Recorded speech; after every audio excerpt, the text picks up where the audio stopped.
Assalamualaikum warahmatullahi wabarakatuh. Saya Muhammad Said Salim dari kelas PTKE 2019. Pada kesempatan kali ini saya akan menjelaskan bab 1 mengenai hakikat belajar dan pembelajaran. Hakikat belajar dan prinsip belajar. Belajar merupakan aktivitas menuju kehidupan yang lebih baik secara sistematis. Proses belajar terdiri atas 3 tahapan, yaitu tahap informasi, transformasi, dan tahap evaluasi.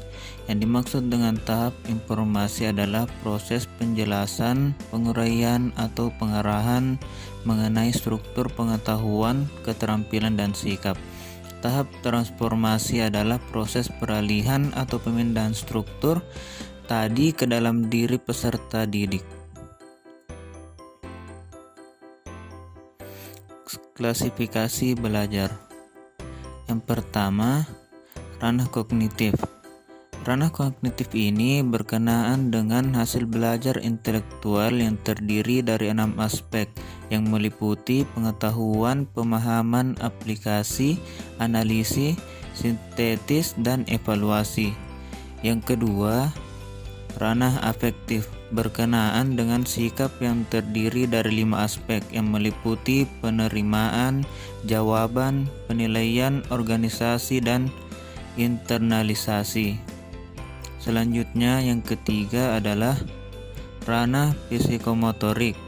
Ranah psikomotorik ini berkenaan dengan hasil belajar yang berupa keterampilan dan kemampuan bertindak, meliputi 6 aspek yakni gerakan refleks, keterampilan gerak dasar, kemampuan perceptual, ketepatan, keterampilan kompleks, dan gerakan ekspresif serta interpretatif. Selanjutnya, ciri-ciri kegiatan pembelajaran. Yang pertama adalah belajar mengajar memiliki tujuan. Jadi, belajar mengajar kita ini harus jelas apa tujuan yang ingin kita capai dalam prosesnya. Yang kedua, prosedur atau jalannya interaksi yang direncanakan. Di sini maksudnya ialah semua yang kita rencanakan sesuai dan tepat mengenai apa yang harus dilakukan dalam proses belajar. Yang ketiga, kegiatan belajar mengajar ditandai dengan satu penggarapan materi yang khusus. Yang keempat, ditandai dengan aktivitas anak didik. Yang kelima, guru berperan sebagai pembimbing. Yang keenam, ada batas waktu. Maksudnya ada batas waktu di sini kita memiliki batas waktu atau sampai kapan kita harus belajar. Yang ketujuh, ada evaluasi. Dan yang kedelapan, dalam belajar mengajar membutuhkan disiplin. Selanjutnya, hakikat pembelajaran dan komponen sistem pembelajaran. Pengertian pembelajaran tidak terlepas dari pengertian belajar. Belajar dan pembelajaran menjadi satu rangkaian kegiatan yang tidak dapat dipisahkan. Hasil dari belajar menjadi model dalam proses pembelajaran selanjutnya. Pembelajaran berarti kegiatan belajar yang dilakukan oleh pembelajar dan guru. Proses belajar menjadi satu sistem dalam pembelajaran. Komponen pembelajaran. Yang pertama adalah tujuan. Tujuan pembelajaran umum dan khusus adalah penjabaran kompetensi yang akan dikuasai oleh pembelajar. Yang kedua, analisis. Analisis dalam pembelajaran merupakan proses menganalisis topik atau materi yang akan dipelajari. Yang ketiga, fokus. Pembelajaran pihak yang menjadi fokus yang perlu diketahui meliputi karakteristik mereka, kemampuan awal, dan prasyarat. Yang keempat, strategi. Strategi pembelajaran dapat dilakukan secara makro dalam kurun 1 tahun atau mikro dalam kurun 1 kegiatan belajar mengajar. Selanjutnya, strategi pembelajaran. Strategi pembelajaran adalah spesifikasi untuk memilih dan mengurutkan kejadian dan aktivitas dalam pembelajaran. Strategi pembelajaran mengarah ke arah peta pembelajaran, mengembangkan pembelajaran.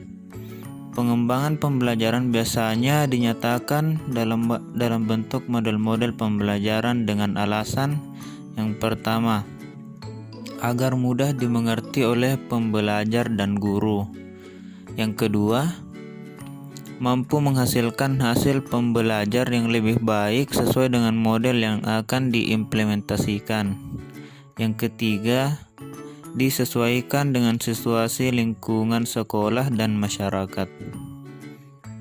Selanjutnya, mari kita lihat variabel pembelajaran yang telah atau yang disampaikan oleh Regelut.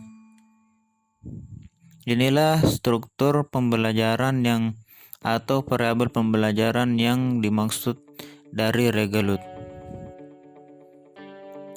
Selanjutnya, kita berada pada langkah-langkah penyusunan perencanaan pembelajaran. Yang satu, merumuskan tujuan khusus. Yang kedua, memilih pengalaman belajar.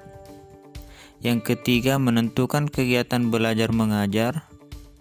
Yang keempat, menentukan orang yang terlibat dalam proses pembelajaran. Yang kelima, memilih bahan dan alat. Dan yang keenam, ketersediaan fasilitas fisik dan perencanaan, evaluasi dan pengembangan. Selanjutnya kita berada pada halaman terakhir, yaitu rangkuman. Rangkuman dari bab 1 ialah belajar merupakan suatu proses usaha yang dilakukan seseorang untuk memperoleh suatu perubahan tingkah laku yang baru secara keseluruhan sebagai hasil pengamatannya sendiri dalam interaksi dengan lingkungannya. Pembelajaran adalah proses interaksi peserta didik dengan pendidik dan sumber belajar pada suatu lingkungan belajar. Pembelajaran merupakan bantuan yang diberikan pendidik agar dapat terjadi proses perolehan ilmu dan pengetahuan, penguasaan kemahiran dan tabiat, serta pembentukan sikap dan kepercayaan pada peserta didik. Mungkin beginilah yang dapat saya sampaikan mengenai apa yang terdapat pada bab 1. Kurang dan lebihnya mohon dimaafkan. Assalamualaikum warahmatullahi wabarakatuh.